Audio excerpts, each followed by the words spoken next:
Hola, buen día. Buenos días. Buen día. Buenos días. Hola, buen día. Bueno, hoy no va a estar Ariel, voy a estar yo, ¿sí? Pero mejor, así completo la clase que di el lunes y nos quedan seguidito todos los temas del contrato de transporte, ¿sí? Así que bueno, vamos a continuar con el contrato de transporte y vamos a ver en la clase de hoy específicamente el transporte de carga o transporte de cosas o transporte de mercaderías, ¿sí? La clase pasada vimos la parte general y el transporte de personas o de pasajeros. ¿Alguna duda de lo que vimos?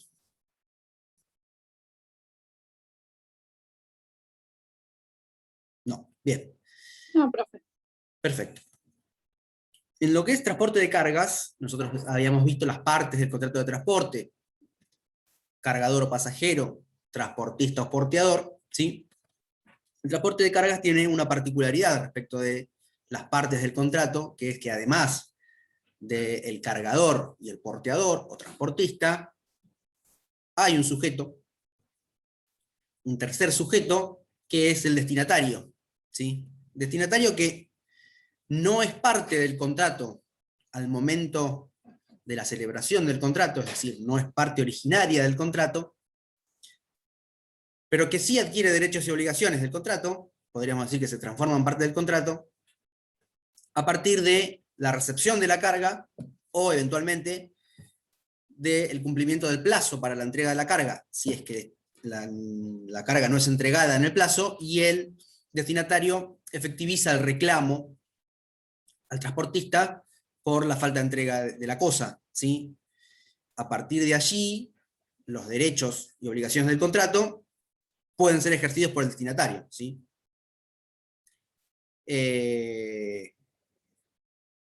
Siempre y cuando estén, dice, esto está en el artículo 1304, ¿sí?, del código, siempre y cuando, dice el artículo, estén satisfechos los créditos del transportista, es decir, siempre y cuando esté pago el precio del transporte, ya sea porque lo pagó el cargador, o eventualmente, si se estipuló en el contrato que el precio del transporte, el flete, iba a ser pagado por el destinatario al momento de recibir la mercadería, el destinatario solo puede ejercer, solo puede reclamar la falta de entrega de la mercadería si es previamente pago el precio, ¿sí?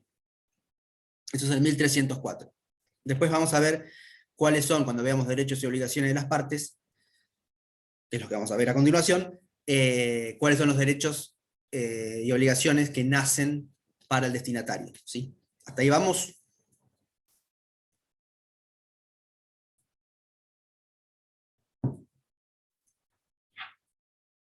Entonces sí pasamos a derechos y obligaciones de las partes, o mejor dicho, más que nada obligaciones, ¿sí?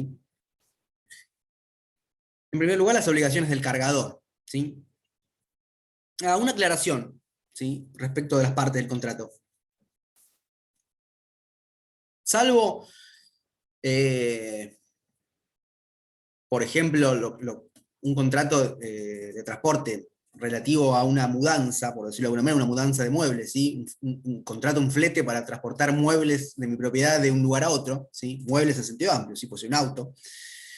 En general, el contrato de transporte está vinculado, ¿sí?, con una operación de compraventa de mercaderías, ¿sí?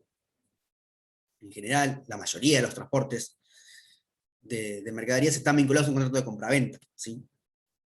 Con lo cual, aquí hay que tener cuidado en diferenciar los dos contratos, porque a veces se superponen y se puede dar alguna confusión, ¿sí?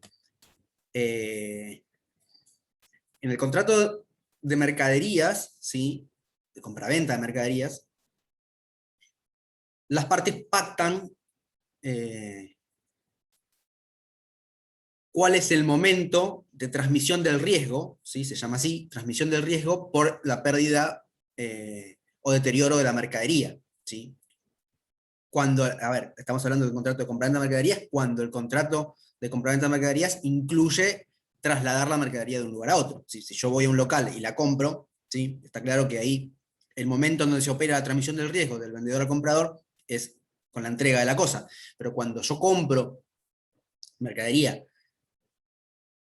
estamos en materia comercial, digamos, un vendedor de indumentaria que compra habitualmente, semanalmente o mensualmente ropa en Buenos Aires y viene por camión, ese contrato de compra-venta implica también una vinculación con un contrato de transporte, ¿sí? Entonces ahí sí se establece en el contrato cuándo se transmite el riesgo, que puede ser asumida el riesgo durante el transporte, tanto por el comprador como por el vendedor, ¿sí? Eso tiene que estar determinado en el contrato. En general, los contratos de compra-venta de mercaderías, el vendedor es responsable de la mercadería hasta tanto la ponga a disposición del primer transportista, ¿sí? Salvo que, y a partir de que se pone a disposición del primer transportista, la responsabilidad es del comprador, y ahí eventualmente hay que ver la relación del comprador con el transportista, ¿sí? Salvo que se asuma que el comprador, o mejor dicho, que el vendedor asume la responsabilidad por la suerte que pueda correr la carga hasta el momento de la recepción definitiva, ¿sí? Pero eso es una regulación del contrato de compraventa de mercaderías que nosotros no vamos a ver en detalle, ¿sí? Pero lo aclaro porque a veces esto de cargador, transportista y destinatario, a veces se confunde con vendedor y comprador, que no necesariamente coinciden, ¿sí? No necesariamente coinciden las partes, no necesariamente el cargador es siempre el vendedor y el destinatario siempre es el comprador. Esto puede variar de acuerdo a cómo se pacte el contrato de compra-venta, quién asume la responsabilidad durante el traslado, ¿sí? Sin perjuicio de las acciones que tiene vendedor y comprador respecto al transportista, ¿sí? Esto lo aclaro. ¿Se entiende? ¿Sí? Son dos contratos diferentes, están vinculados, pero no necesariamente coincide siempre el destinatario con el comprador. Esto es lo importante, no siempre coincide el destinatario con el comprador y el cargador con el vendedor, ¿sí?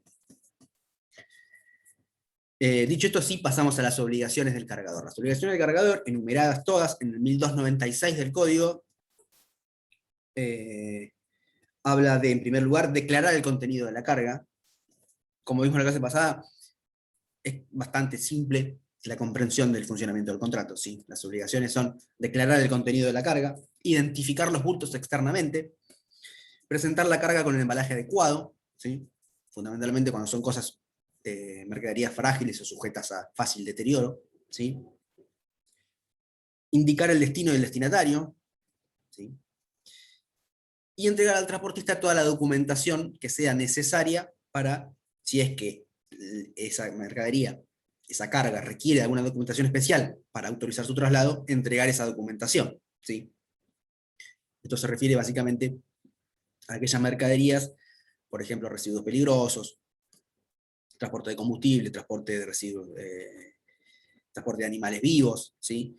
Son todas cargas que requieren un permiso especial para la circulación y el cargador debe entregarlo al transportista para poder hacer el transporte con la documentación respaldatoria de la carga, ¿sí?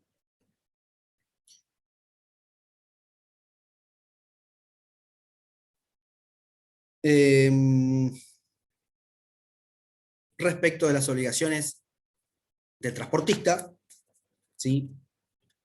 La primera es fácil, entregar la carga en el mismo estado en que la recibió, ¿sí? Ahora vamos a ver el tema de la responsabilidad del transportista, pero la primera obligación sería la de entregar la mercadería en el estado en que la recibió, y la segunda obligación sería la de entregarla al destinatario en el lugar y en el plazo indicado, ¿sí? Esto es más o menos similar a lo que pasaba en el transporte de pasajeros. Respecto al plazo, ¿sí? Hay un artículo que está en la parte general del contrato de transporte, ¿sí? No específicamente en el que está regulado el transporte de cosas, pero resulta aplicable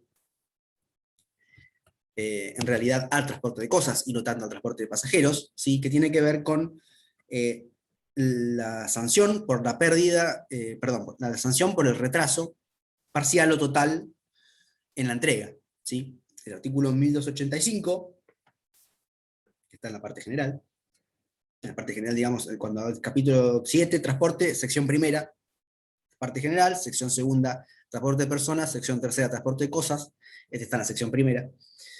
Y nos dice que el transportista pierde una parte proporcional del flete por el retraso, de modo tal de que si el tiempo que demora es del doble del pactado, pierde el total del flete, ¿sí?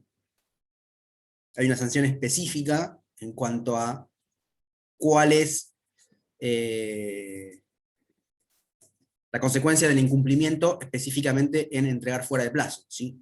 Más allá de las acciones contractuales que derivadas del contrato que pueda hacer el cargador o eventualmente el destinatario por la entrega fuera de plazo, ¿sí? Puede, digamos, desde exigir el cumplimiento, resolución del contrato, reclamar daños y perjuicios, ¿sí? Las acciones derivadas de cualquier incumplimiento contractual, pero en el caso específico se fija cuál es la pérdida o la disminución del valor del flete por el retraso, ¿sí?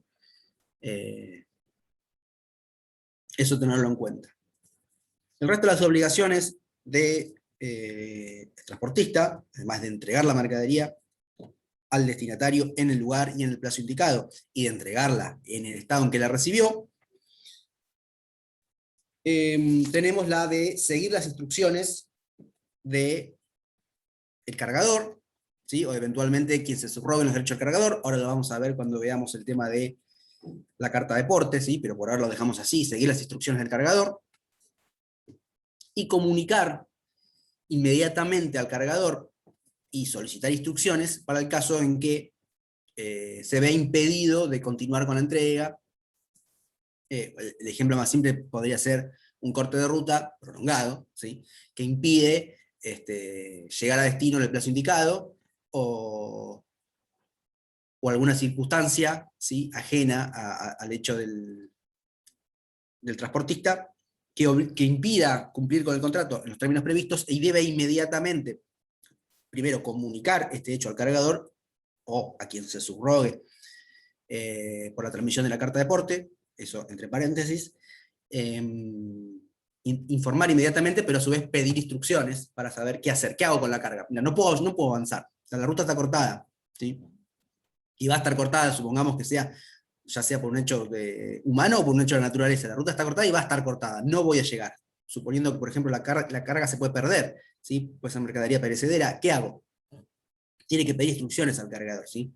Si no pudiera comunicarse, o si tuviera que actuar de manera que no tuviera tiempo para comunicar y recibir las instrucciones, tiene que disponer de esa carga tratando de resguardar la mercadería hasta tanto se pueda superar el obstáculo que impide cumplir con la entrega en el plazo pactado, ¿sí?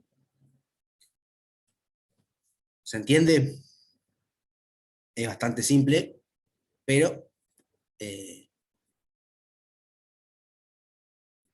todo requiere alguna explicación. ¿Hasta acá vamos bien?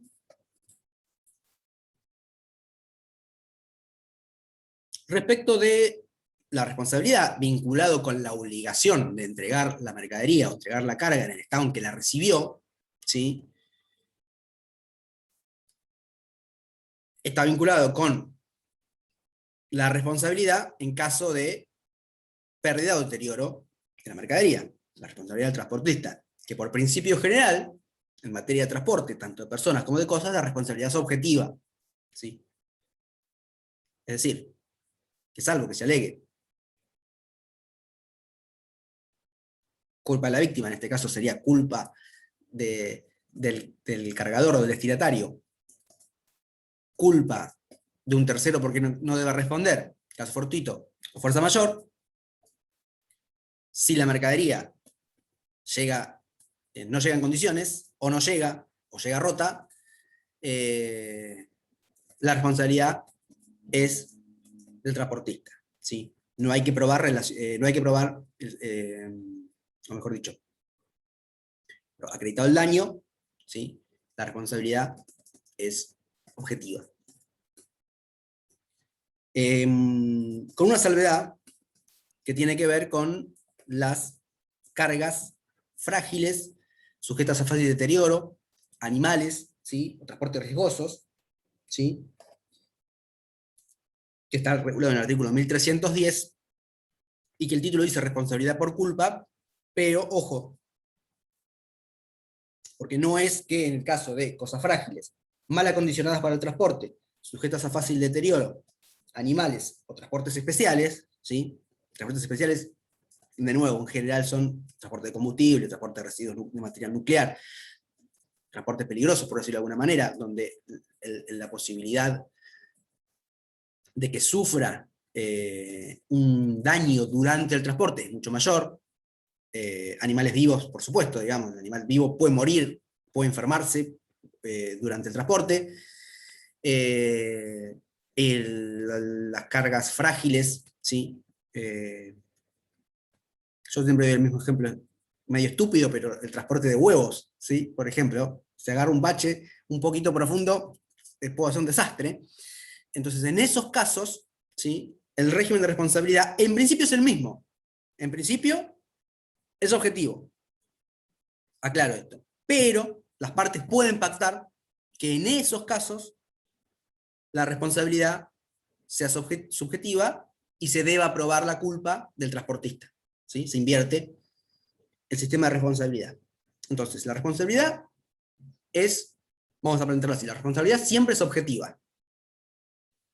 En los casos de mercaderías frágiles, sujetas a fácil deterioro, mal acondicionadas para el transporte, animales vivos, o mercaderías especiales, puede pactarse que la responsabilidad sea por culpa, que la responsabilidad sea subjetiva. Pero deben darse las dos condiciones, que se pacte y que se trate de alguna de ese tipo de mercaderías. Es decir, yo no puedo pactar responsabilidad por culpa en una mercadería común o normal, por decirlo de alguna manera. ¿Sí? Deben darse las dos condiciones. Es decir, que la mercadería sea alguna de estas, vamos a decirlo así, mercaderías sujetas a fácil deterioro en sentido genérico, no me alcanza para convertir la responsabilidad en subjetiva, además necesito pactarlo, pero al mismo tiempo solo pactar que la responsabilidad sea subjetiva tampoco me alcanza para transformar la responsabilidad objetiva en subjetiva, sino que necesito que las mercaderías transportadas sean sujetas a fácil deterioro. Es decir, se deben dar los dos requisitos, que objetivo, la calidad de la mercadería, y la actuación de las partes del contrato de pactar que la responsabilidad sea subjetiva. Es decir, en principio general se mantiene. Profe, Sí. ¿cuáles eran las mercaderías? Si las puedo repetir, por favor. Sí, están en el 1310, claro, pero de todas maneras son mercaderías frágiles, sujetas a fácil deterioro, mal acondicionadas para la carga, ¿sí? Que bueno, el mal acondicionadas para la carga tiene una particularidad, que es que no se va, digamos, el cargador no va a pactar, no van a aceptar pactar la responsabilidad subjetiva, porque ninguno de los dos va a asumir que está mal acondicionada para la carga, pero bueno, esto es una cuestión que se debatirá una vez producido, en todo caso, la pérdida de la mercadería. Pero así está en el código. Es mal acondicionada para la carga, animales vivos, y transportes especiales, dice, o mercaderías especiales, o cargas especiales, que englobaría todo tipo de carga, que en realidad todo quedaría englobado en el concepto de sujeta a fácil deterioro, ¿sí? Son todo tipo de mercadería que tiene un riesgo mayor de sufrir alguna pérdida, alguna avería durante el transporte, ¿sí? ¿Estamos? En ese tipo de carga, la responsabilidad puede ser por culpa, puede ser subjetiva, pero se tiene que pactar, ¿sí? Porque la pregunta va a ser, en los casos de, ¿cuál es el régimen de responsabilidad de transporte? Objetivo. Bien. ¿Cómo, en los casos de mercaderías sujetas a fácil deterioro, cómo es el régimen de responsabilidad? Objetivo también, ¿sí? Salvo que se pacte en contrario, que sea un régimen subjetivo. La otra pregunta podría ser, ¿cómo es el régimen de responsabilidad de transporte? Objetivo. ¿Las partes pueden pactar un régimen subjetivo? Sí, pero siempre que se trate de una mercadería sujeta a fácil deterioro, o no, excepto que se trate de una mercadería fácil deterioro. La respuesta la dan como la quieran, pero siempre aclarando que solo en ese supuesto procede la responsabilidad subjetiva. ¿Sí? ¿Hasta ahí estamos bien? Y luego pasamos a lo que son los derechos y obligaciones del destinatario, que dijimos que al principio no era parte del contrato, que no tenía derechos y obligaciones emergentes del contrato, pero que a partir del momento de la recepción de la mercadería, de la carga, o al vencimiento del plazo de entrega, sin que la entrega se haya efectivizado, y una vez que reclama al transportista la entrega, y esta no es entregada, y siempre y cuando hubiera abonado el precio del flete, si es que estaba a cargo del destinatario abonar el flete, ejerce los derechos y asume las obligaciones emergentes del contrato de transporte. Respecto al flete, una aclaración, porque cuando vimos las obligaciones del cargador, no estaba la de pagar el flete. ¿Por qué? Porque puede ser del cargador o del destinatario, ¿sí? Si la obligación de pagar el flete la asume el cargador, dentro de las obligaciones que enumera el 1296, debemos sumar la de pagar el precio del contrato, ¿sí? Ahora bien, en el contrato se puede pactar que el precio, el flete del contrato, sea pagado contra entrega por el destinatario, ¿sí?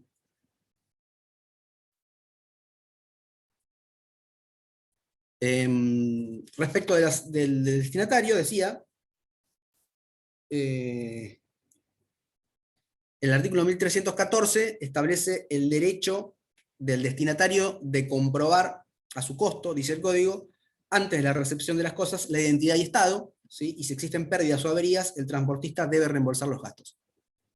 Los gastos que implique la revisión de las mercaderías, ¿sí? Más allá de la indemnización que corresponda por el incumplimiento contractual. Entonces acá ya tenemos que el destinatario, que en principio no es una parte del contrato, al recibir la mercadería, tiene un derecho, que es el de inspeccionar la carga a su costo, para ver si no tiene averías, o digamos, si la mercadería coincide con la que se declara en el contrato de compra, en el contrato de transporte, ¿sí? En el caso de que sea el comprador, que si la mercadería coincide con la que compró.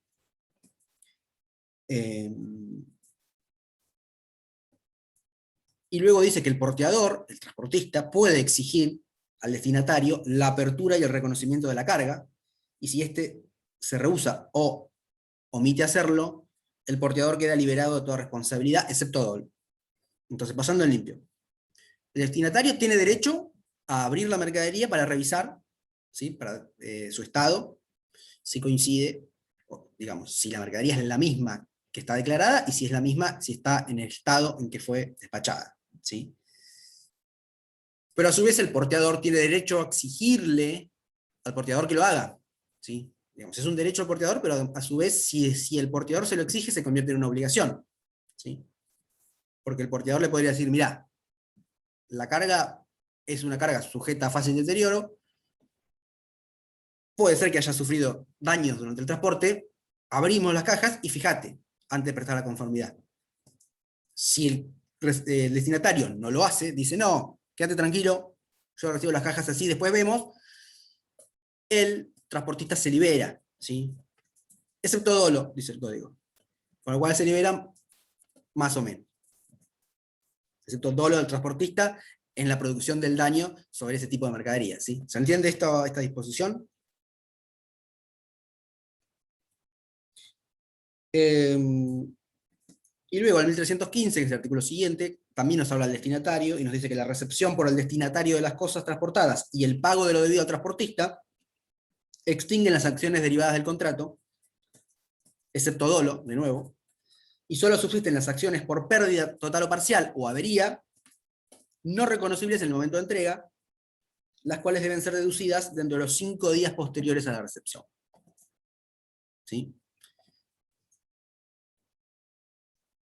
Este complementa el artículo anterior, porque a veces, para determinar si hay alguna avería, por ejemplo, en elementos de tecnología, por ejemplo, o en maquinaria, donde no es tan sencillo determinar. Ahora, si yo compré huevos, abro la caja y están todos los huevos rotos, me doy cuenta fácilmente. Ahora, si yo compré alguna maquinaria un poco sofisticada, no me voy a dar cuenta si tiene alguna falla derivada del transporte, ¿sí? Estamos hablando siempre, ¿sí? Y no alguna falla intrínseca del producto, quizás hasta que la ensamblo, lo pongo en marcha, etcétera, etcétera. En ese tipo de casos donde la avería o el daño de la mercadería no sea reconocible fácilmente, tengo 10 días, el destinatario tiene 10 días para hacer el reclamo, ¿sí? Eso en cuanto al destinatario, ¿sí? Y luego nos queda el tema de la carta de porte y los documentos que el código establece para formalizar el contrato. Lo primero que vamos a decir, es lo que dijimos en la clase pasada, es que el contrato de transporte, tanto de personas como de cosas, de carga, es no formal, ¿sí? No se requiere ninguna forma impuesta por la ley como requisito de validez del contrato. Ahora bien, el contrato de transporte, ya en el Código de Comercio y en el Código Civil nuevo, o no tan nuevo, se establece un documento que es la carta de porte. Para entenderlo bien, porque la realidad es que la regulación es un tanto defectuosa, ¿sí? Es confusa y en algunos casos es incorrecta en cuanto a la redacción de los artículos que regulan estos documentos, nos vamos a ir un poco al Código de Comercio derogado. ¿Sí? El Código de Comercio derogado establecía un único documento, que era la carta de porte, que decía que las partes recíprocamente se pueden exigir que se emita ese documento que era la carta de porte. ¿Sí? Y la carta de porte tiene dos funciones, ¿sí? Que es, o tenía dos funciones, o sigue teniendo dos funciones, de acuerdo a la interpretación que le demos. Es el título legal del contrato, ¿sí? Porque en él consta las obligaciones y derechos emergentes del contrato, consta el destinatario y el lugar y el plazo para la entrega, constan las mercaderías, la calidad y la cantidad de las mercaderías, consta el precio, ¿sí?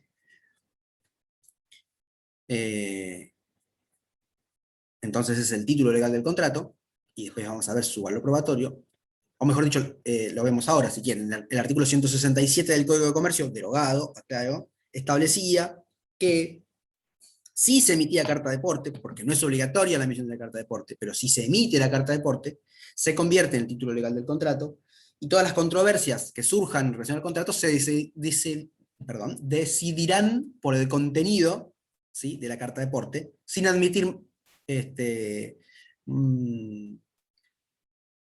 prueba en contrario, excepto cuando se alegue falsedad o error involuntario, decía el Código de Comercio. Error involuntario es una redundancia, ¿sí? El error siempre es involuntario, ¿sí? Si no sería dolo. Pero así decía el texto de la norma. Entonces, siempre que se alegue error, o siempre que se alegue falsedad, se puede desvirtuar el contenido, se podía desvirtuar, de acuerdo a cómo lo veamos, se podía desvirtuar el contenido de lo que decía la carta de porte, de lo que estaba establecido por escrito en la carta de porte, y no se admitía, la jurisprudencia a lo largo de muchos años sostuvo que no se admitían alegaciones de que el contrato haya sido pactado de una manera diferente a lo que decía la carta de porte, ¿sí? No se admitía prueba por testigos, no se admitían pericias, etcétera, etcétera, ¿sí? Se denominaba la carta de porte un medio de prueba privilegiado, ¿sí? No es obligatorio, pero si se emite, el contenido de la carta de porte se convierte en un medio de prueba privilegiado, y con lo que dice la carta de porte es lo que va a tener en cuenta quien decida la controversia entre las partes, ¿sí? Sin que pueda ser desvirtuado el contenido de dicha carta de documento, excepto que se alegue falsedad o error, ¿sí? Pero las partes no podrían decir, no, bueno, pero en realidad después de que firmamos la carta de porte, nos pusimos de acuerdo en que el precio iba a ser otro. No, la carta de porte dice un precio, es ese precio. Uno lo que podría decir, no, es la carta de porte en realidad fue falsificada, y el precio se le agregó un 0 o se le sacó un 0, o hubo un error y que habrá que probarlo, hubo un error y donde dice Mar del Plata, tenía que decir La Plata, y la mercadería fue para otro lado, ¿sí? Y por otro lado, eso está claro, ¿no? Más o menos en cuanto al valor probatorio de la carta de porte, a la no obligatoriedad de la emisión, que el contrato es no formal, pero que si se emite la carta de porte, tiene un valor probatorio privilegiado, ¿sí? Estamos hablando siempre en el Código de Comercio derogado. Y la segunda función de la carta de porte era la de constituirse en un título de crédito, representativo de mercaderías, de manera tal de que quien era el titular de ese título de crédito, ¿sí?, era el titular de las mercaderías transportadas. Los títulos de crédito, todos los títulos de crédito, y las cartas de porte también, pueden emitirse de 3 maneras. ¿Sí? Tomen nota. Al portador, a la orden, o nominativos. ¿Sí? Y en función de cada una de estos 3 modos en que los títulos de crédito se emiten, sí, Perdón, ¿podría repetir el tercero que nombró? nominativos. Gracias. En función del modo de emisión de cada uno de estos 3 modos de emisión del título de crédito, la transmisión del título de crédito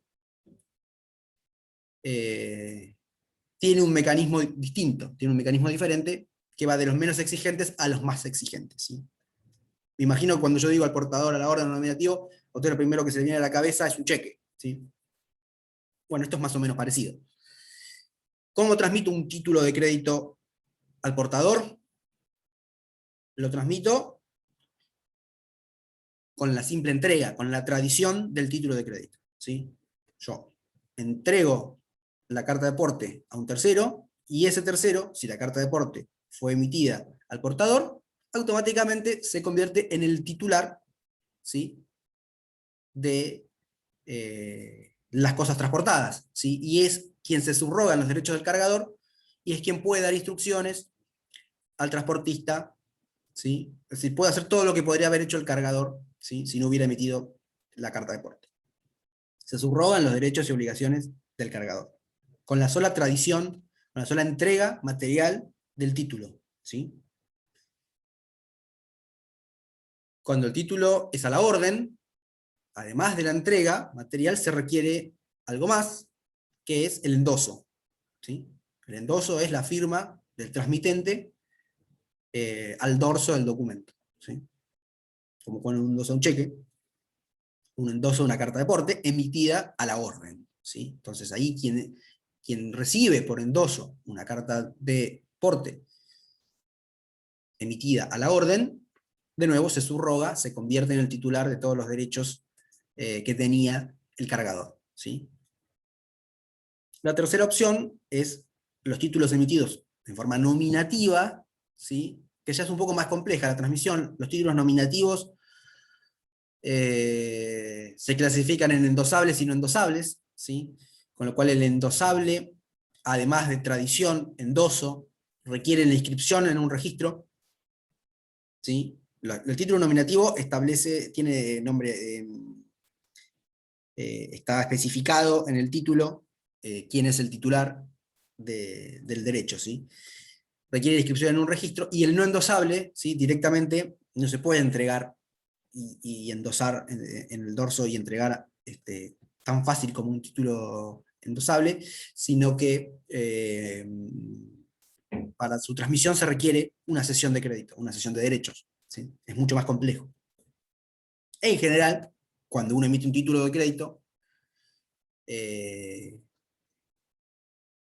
son a la orden o al portador, ¿sí? Porque precisamente el título de crédito lo que busca es facilitar el intercambio, ¿sí? Y no tener que recurrir a un contrato de cesión, sino que agilizar el giro comercial, y que con la simple entrega o endoso de los títulos se puedan transmitir los derechos. ¿Sí? ¿Estamos con eso? Esto, a ver, pregunta de examen, seguro cómo se emite la carta de porte, los 3 modos de emisión y los 3 modos de transmisión, ¿sí? Porque a veces el concepto no entienden, pero uno cuando pregunta cómo se emite una carta de porte, o cómo se puede emitir una carta de porte, empiezan al portador, por endoso, y se mezclan las formas de emisión con las formas de transmisión de cada uno de esos títulos conforme fue emitido. ¿Sí? Entonces son 3 categorías de cómo se emite y 3 categorías de cómo se transmite. ¿Está claro? Háganse un cuadrito. 1, 2 y 3, 1, 2 y 3. A cada modo de emisión corresponde un modo de transmisión. Esto, Profesor, aclaro, es ¿me para todos repite los cuáles tipos. serían los modos de emisión? De emisión, Sí. a la orden, perdón, en orden de menor a mayor complejidad, al portador, a la orden o nominativo. Esto es válido para todos los títulos de crédito, ¿sí? Para el cheque, para la letra de cambio, para el pagaré, para el warrant. Profe, ¿estos no eran los modos de transmisión? Y los modos de transmisión son entrega manual, transmisión, digamos, material, endoso, o de acuerdo a si el título nominativo es endosable o no. Si es endosable, además del endoso, requiere la inscripción en el registro, y si si es no endosable, se requiere la cesión de derechos, ¿sí? Hay que proceder a una cesión del documento e instrumentar un contrato de cesión. Es mucho más complejo. Bueno, gracias. De nada. El Código Civil y Comercial, desde 2015, vigente desde 2015, modifica un poquito la regulación de la carta de porte, porque además crea, legisla sobre dos documentos que no estaban legislados en el Código de Comercio, que son el segundo ejemplar de la carta de porte y la guía. ¿Sí? Ustedes van a ver que la redacción es confusa. El artículo 1298 dice: carta de porte. El transportista, y leo, tiene derecho a requerir del cargador, el transportista tiene derecho a requerir del cargador que suscriba un documento que contenga las indicaciones enunciadas en el artículo 1296, que son las obligaciones del cargador, y las estipulaciones convenidas en el contrato de transporte. Hasta aquí no tendríamos mayor dificultad, es decir, es un documento que debe contener todas las condiciones del transporte, todas las obligaciones y derechos que las partes pactan para el transporte. Y luego dice, punto seguido, su emisión importa recibo de la carga. ¿Sí? Ahora, si nos dice que el transportista tiene derecho a requerir del cargador que firma y le entregue una carta de porte, pero que su emisión implica recibo de la carga, parece bastante absurdo, por decirlo de alguna manera, que el propio cargador, ¿sí?, emita un documento que constituye el recibo de la carga. El recibo de la carga lo debería firmar el transportista, ¿sí?, hacia el cargador. Entonces ahí hay algo que no cierra de la redacción. Y luego establece, en el artículo 1299, la figura del segundo ejemplar. Y nos dice que el cargador tiene derecho a exigir al porteador que suscriba y le entregue copia de la carta de porte. Este documento se llama segundo ejemplar de la carta de porte y puede ser nominativo a la orden o al portador. ¿Sí? Es lo que vimos recién. Lo que pasa es que acá el código nos establece que en realidad esta función de convertirse en un título de crédito que tenía la carta de porte solo lo tiene el segundo ejemplar de la carta de porte y no ya la carta de porte en sí. ¿Sí?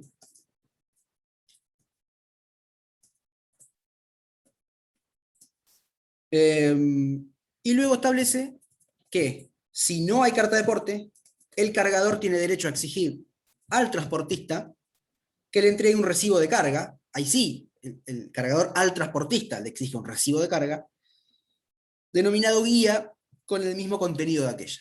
¿Sí? Entonces ahí sí, la guía parece un documento más claro. Si la guía, por decirlo de alguna manera, es una carta de porte, pero que no tiene la función de ser un título de crédito. ¿Sí? Simplemente funciona como recibo de la carga y constan en la guía todas las condiciones del contrato. ¿Sí? En la carta de porte, que se emite con copia del segundo ejemplar, vamos a decirlo así, además de funcionar como título legal del contrato, funciona como un título de crédito. ¿Sí? La realidad es que, sí. Porque me maría un poco. Entonces, si yo tengo la carta de porte y un segundo ejemplar, lo que es transmisible es solo el segundo ejemplar. De acuerdo al texto literal del código, sí. A eso iba. Y en la vida real se puede... La realidad es que esto se rige por prácticas y usos comerciales, ¿sí? Donde digamos, la carta de porte, el documento, digamos, válido como título de crédito, se llame carta de porte o se llame segundo ejemplar de la carta de porte, lo tiene el cargador. ¿Sí? y es quien puede transmitir, mediante la transmisión del título, transmitir la mercadería, porque es el dueño de la carga, ¿sí? A ver, no es el dueño de la carga, porque no necesariamente tiene que ser el dueño de la carga el cargador, pero sí es quien tiene los derechos de disposición sobre la carga, ¿sí? Hasta tanto no transmita esos derechos mediante la transmisión del título, ¿sí? Mediante la transmisión del segundo ejemplar, o de la carta de porte, digamos, el título, seguramente en la práctica comercial del transporte se les llama carta de porte, si nadie habla del segundo ejemplar. Pero la aclaración es válida, ¿sí? Gracias. Y luego, más allá de toda esta redacción un poco confusa y contradictoria que hace el código elimina, ¿sí?, la cuestión sobre el valor probatorio que tenía la carta de porte, que estaba en el Código de Comercio, y no nos dice nada de cuál es el valor probatorio de la carta de porte, excepto el valor probatorio para ser oponible a terceros. Porque nos habla que las estipulaciones no contenidas en el segundo ejemplar de la carta de porte, o en la guía, en realidad, pero haciendo paralelismo con lo que establecía el Código de Comercio, digamos, las estipulaciones no contenidas en la carta de porte, no son oponibles a los terceros portadores de buena fe. ¿Sí? Acá habla del segundo ejemplar o guía, que está mal, ¿sí? Porque en realidad la guía no se puede transmitir, ¿sí? Entonces no va a haber terceros portadores de buena fe de la guía, no existe eso, solo va a haber portadores terceros de buena fe del segundo ejemplar. Entonces también hay otro error también acá en este artículo. Entonces, las estipulaciones no contenidas, vamos a decirlo así, en la carta de porte y reproducidas en su copia, que es el segundo ejemplar de la carta de porte, no pueden ser opuestas a terceros portadores de buena fe, ¿sí? Cuando yo hago circular la carta de porte, lo que no dice el documento no puede ser oponible a terceros de buena fe.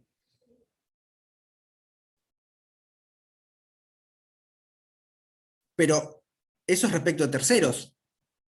Respecto de las partes, el valor probatorio del documento, carta de porte, entre partes, que antes el Código de Comercio nos decía,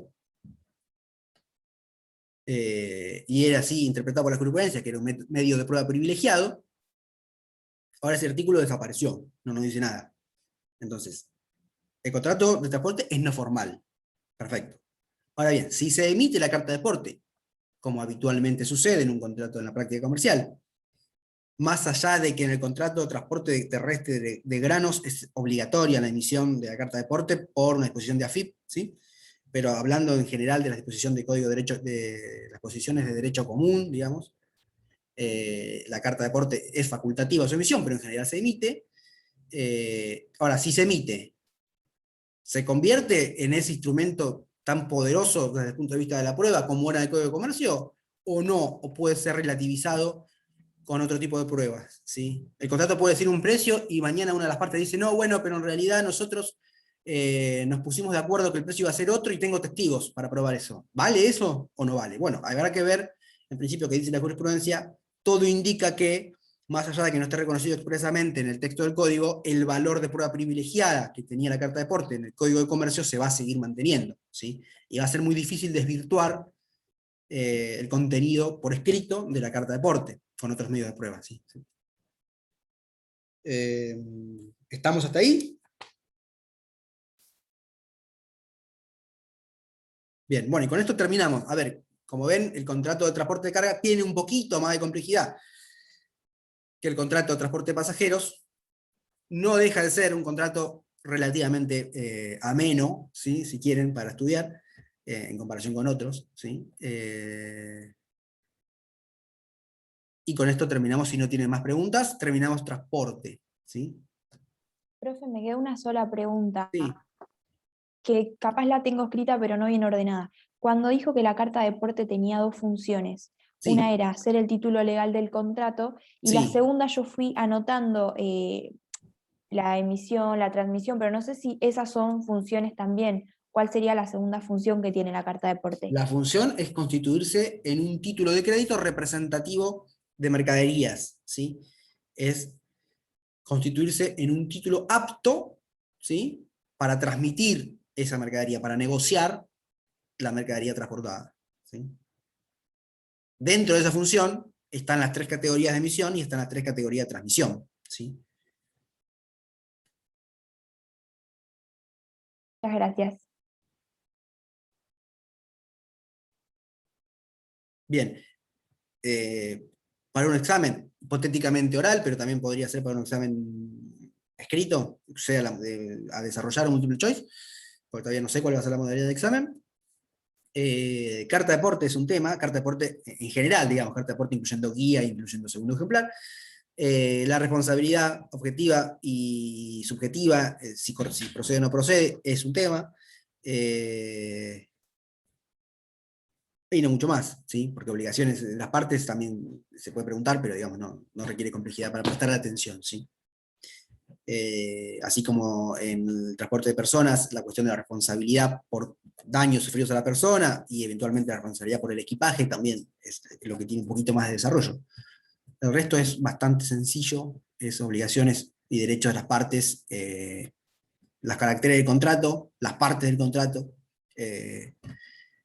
y no mucho más, ¿sí? Así que bueno, con eso terminamos el contrato de transporte. ¿Estamos? Buenísimo. Gracias, doctor. Muchas Listo. gracias. Chao, Nos profe, vemos gracias. Muchas gracias, muy en el claro. futuro. Chau. Chao, gracias. Gracias, profe, nos vemos.